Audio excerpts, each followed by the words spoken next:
The Walt Disney Company has faced major heat over their announcement of a new theme park in the Middle East where rainbow issues are not respected. But folks, we're here to tell you it goes far beyond Disney. It's the middle of May after all, and this is typically the time we get announcement after announcement about a full month of celebrating a particular community.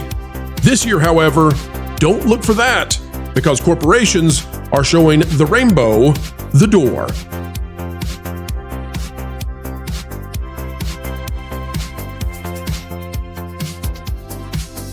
Hello, ladies and gentlemen, welcome back to the Pro Channel, where we, as ever, adore having you here with us. And by the way, happy Mother's Day, folks, if you're watching this video at the time of release. And remember, if you have a mother in your life that you can celebrate, whether it is your own or your spouse, or maybe someone who has had the heart of a mother towards you or towards others, celebrate them, because someone out there listening right now does not have such a blessing. And so for those of you out there who are missing a mom in your life, we send you a virtual hug and encouragement, folks. Hang in there. It will get better. For those of you who have a mom to celebrate, again, please do so. It's not too late. Make the call in. All right, folks, we're going to start on MSNBC. As we do, click the like button. And today we're taking a look at sort of the betrayal of a certain community by corporations. And as we do this, I'm going to be as kind as I can be, and I'm going to be as unbiased as possible. I'm going to keep all of my feelings out of this, and we're just going to go through what is happening on the ground, and in particular, the corporations that are tied to entertainment. Now, we know that there are a lot of people angry right now at Disney because they're building a theme park in the Middle East, and they thought that Disney really believed in this sort of thing when they were making that fight in Florida, and now they're going somewhere that's far, far, far beyond what Florida ever thought about doing in terms of these sorts of bedroom issues, and they can't believe it. But folks, corporations are not your friends. This is out of MSNBC. It says Pride Month is not on a Google Calendar application. Now, why is Google part of the entertainment sphere that we should cover? Well, because Google owns YouTube. This is by Marcy Bianco, author of Breaking Free. And remember, YouTube is by far and away the largest entertainment entity flat out there is. You are here, folks, on YouTube watching in, and this is the biggest platform there is. It says President Donald Trump's first few weeks in office have included an aggressive push to embrace diversity, equity, and inclusion initiatives across the federal government, a movement that has swiftly been adopted by some businesses as well. Google's parent company, Alphabet, also the parent company for YouTube, scrubbed language about DEI initiatives from various reports. At the same time, some Google Calendar users noticed that cultural observances like Pride Month or Black History Month no longer appeared as default events on the app. This observation led to a surge in backlash from users decrying what seemed to be another capitulation to Trump. But Google clarified it actually removed these types of default observances back in mid-2024. In other words, it's not TDS that Google is citing as the reason for removing these things. Now, I'm not going to give you my opinion when it comes to Pride, and I would say that my opinion about Pride is probably not the same as it is on Black History Month. And by the way, I would say that no matter what your opinion might be on either of these two things, chances are you believe in being respectful and kind to as many people as you can be. And definitely, put all these things aside, be kind to one another, right? Jessica Guin and Bailey Schultz have this out of USA Today. National brands used to celebrate Pride. Then came the DEI backlash. It says every June, national brands celebrate Pride with colorful displays of solidarity. This year, expect fewer rainbow logos and less corporate revelry. Despite a long track record of supporting the groups that would identify in this way, corporations are shrinking budgets and downplaying Pride marketing as the Trump administration cracks down on DEI. It says normally this time of year, our company and others are always working on Pride campaigns. Last year, there was almost nothing. This year is the same, said Matt Skellerud, president of Pink Media, which helps brands reach this particular demographic. I think it's going to be a ghost town when it comes to Pride promotions at the start of June. Which, by the way, would be very different, ladies and gentlemen. It would be very, very different than what we have seen in the past, because in the past, Pride Month was seriously every day. And you all know this. You all saw the hypocrisy. You saw the corporations come out with the rainbow colors for their American and Western social media accounts, and you saw the Middle Eastern accounts never change. You knew this was hypocritical. You knew that this was all a ploy. And sure, there are a few girls and boys in the big companies who actually believe this stuff. But the suits just want yachts. They want a lot of yachts. And if this was making them money, they're all in.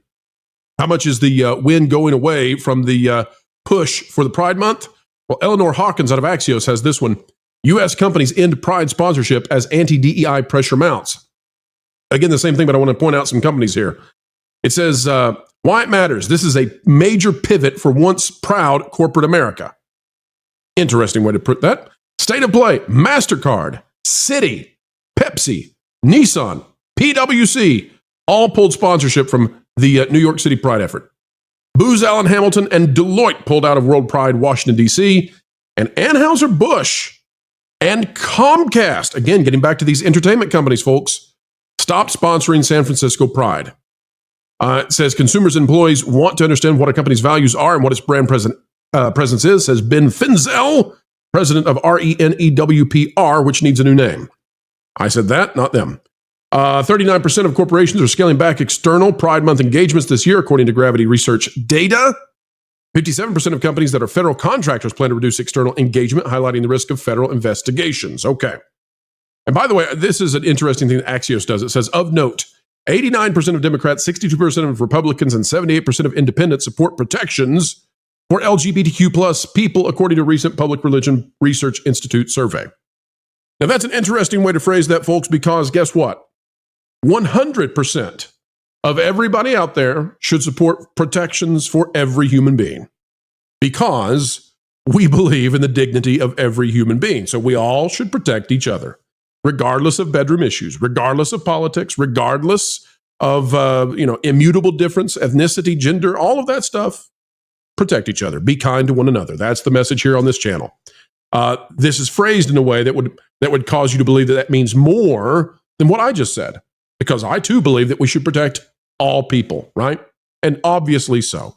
Obviously so. It takes a really dark person to not believe that every individual should be protected.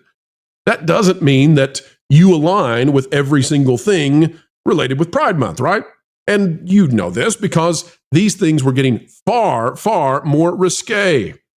If we go down, you can see that the charts they have here in terms of estimated risk for Fortune 500 companies. I want to take a look real quick. Disney has been vociferous in their support in this area, but only in America, not in the Middle East where they're building a theme park. And yes, Disneyland After Dark Pride Night is going on June 16th and 18th. Two nights. You got a duo. It's a duo. It says experience a joyous after-hours event at Disneyland Park. It's $170 per guest, and it's ages 3+, so no differentiation in the park ticket for kids or adults, and kids can go to this. So there you go. It's a proud celebration, but this is not being heavily pushed by Disney. Disney is not doing the stuff that you've seen in the past. We don't have Baymax giving out hygienic products to kiddos in bathrooms. None that's all gone for right now.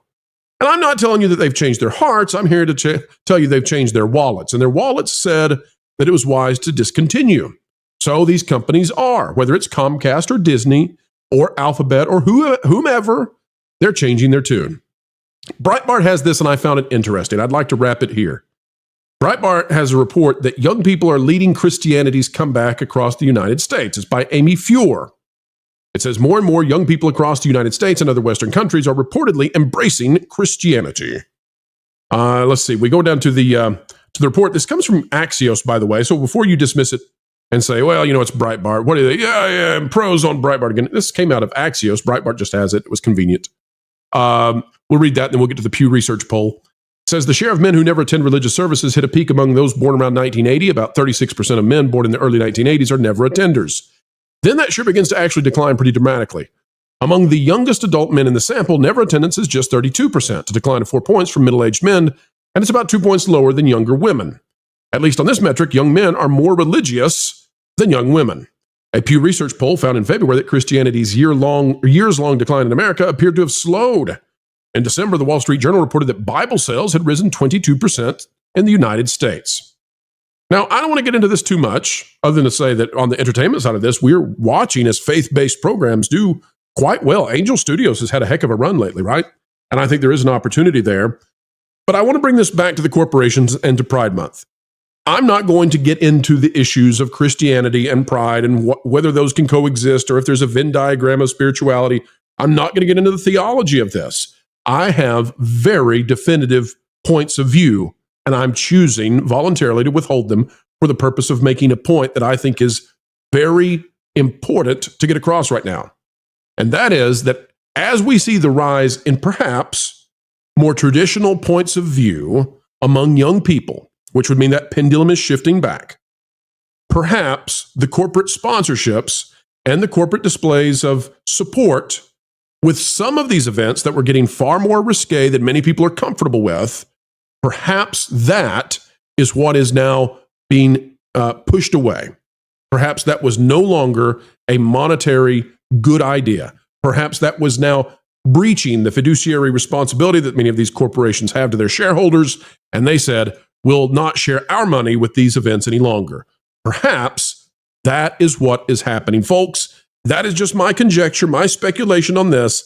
I do think that there is now a larger cultural pushback, not against treating everybody with respect, but rather a pushback against some of the more graphic displays that we were seeing in some of these events and in some of the more extreme positions that have been taken. Just take that as you will, folks. I'm on a little bit of shaky ground here, taking on a topic that is spicy to say the least, and on Mother's Day, no less. And yet, I felt it was important to point this out because people are so angry.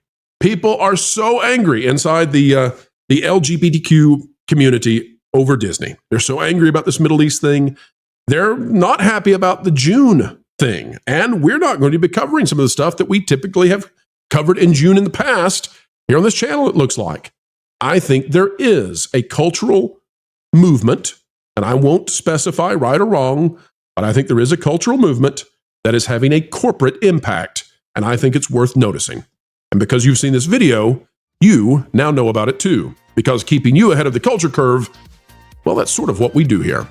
Folks, thank you for joining us. We hope that no matter where you stand politically or on any of these sort of social or moral issues, folks, we hope we did a good job in bringing this to you in a way that you can digest and respect. Yes, I have my opinions, but for today, folks, let's just put the data out there. The facts, please. The truth, please. And leave it be. All right, all we ask for you now is click that like button, share, subscribe, click it, stick it to the algorithms. It is the notification bell. Drop a comment down below. Let us know your thoughts. And folks, keep it clean down there in the comments. All right, you still got a chance if it's Mother's Day and you're listening to this on the day that is dedicated to moms out there. Moms, you are the ones who deserve a month. No, I say you need 3 months. 3 months on the way for moms.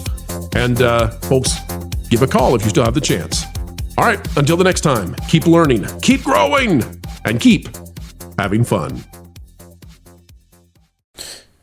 Oh no. Lauren's gonna be sad again. He's texted me last night about how bad the Odyssey's gonna be. That guy needs a pick-me-up. Ah, Lauren's feeling down in the dumps again, huh? Sounds like he's feeling forlorn. Nice setup, Floral. Wilton, don't you have a bridge to haunt or something? Leave Lauren alone. He's not even here to deal with your nonsense. Well, 'cause he's all alone. There's no one there beside him. I bet he's just lamenting about his boring life. You know, he probably needs WDW Pro to give him some good news. Like that Jonas was fired. You're a pest, you know that? Lauren's fine. He's probably just, like, nervous or something. He's not sulking or anything. Sulking? Oh, actually, he's probably just languishing. Picture it. Lauren staring at the movie screen. Lamenting that he has to be there. And then the film ends, and like a Christmas ornament that fell off a tree, he's shattered. You're weird. You know, I should troll the WDW Pro comments that Lauren's so down he's... Wait a minute. Lauren's so down, he's practically Lawrenscape art. Yeah, and I'd be thrilled if you'd leave and do that. For a few hours. Actually, it'll help Pro in the algorithm by you leaving comments, or noise, or whatever, on all of Pro's videos. Noise? I am a maestro of mirth. Lauren's my new canvas. Like a mom folding laundry. Oh, that one sucked. Yeah. Alright, Well, I'm gonna go check out the next TPP article and get launched into the stratosphere of information. Nobody wants to be lonely. Everybody hurts sometimes.